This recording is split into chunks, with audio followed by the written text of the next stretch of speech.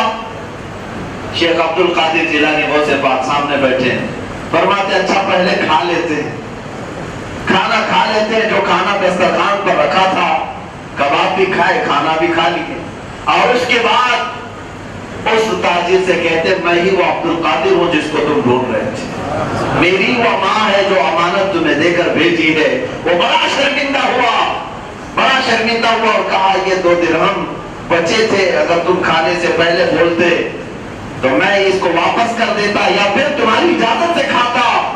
غوث پاک فرماتے میں نے اس لیے کھانے سے پہلے نہیں کہا کہ تمہیں کھانے میں شرمندگی محسوس نہ ہونے پائے, تمہیں شرمندگی نہ ہونے پائے, دل کھول کر کے کھا لو, اس لیے میں نے شروع میں نہیں کہا. میرے عزیزو, ان حالات میں ان کے زمانے طالب علمی گزرا, علم حاصل کرنے کے وقت اتنی مشقتیں اٹھائی, 7 سال تک, یہاں تک کہ ان کی والدہ کا انتقال بھی ہو گیا پڑھنے کے زمانے میں. آپ جا نہیں سکے, آپ جا نہیں سکے, اور یہاں اچانک آسمان سے اترے ہوئے بابا ولی بننے کا دعویٰ کر رہے ہیں. عدالت ایسی, میاں 5 انگوٹھی پہن لیے تو ولایت کے مقام پر آ گیا. آپ نے بڑے جبے کبے پہن لیے یا پھر بالوں کا گچھا آ گیا تو آپ ولایت کے مقام پر آ گئے. سلطان الاولیاء تو مشقتوں پر مشقتیں اٹھائے. اپنے ماں باپ خود غوث پاک کا قصیدہ اگر کوئی پڑھ لے سمجھ میں آ جائے گا. خود آپ فرماتے درست العلم حتی صرت قطبا ونلت السعد من مولا الموالی. آپ فرماتے ہیں میں قطب ایسے ہی نہیں بولا, علم حاصل کرتا رہا یہاں تک کہ اللہ نے مجھے قطبیت کا مقام عطا کیا. علم حاصل کیے بغیر جاہلوں کو یہ چیزیں نہیں ملتی. ایک مشہور بزرگ ہے, انہوں نے فرمایا ما کان اللہ من ولی جاہلا ولو کان لعلمہ اللہ اولا.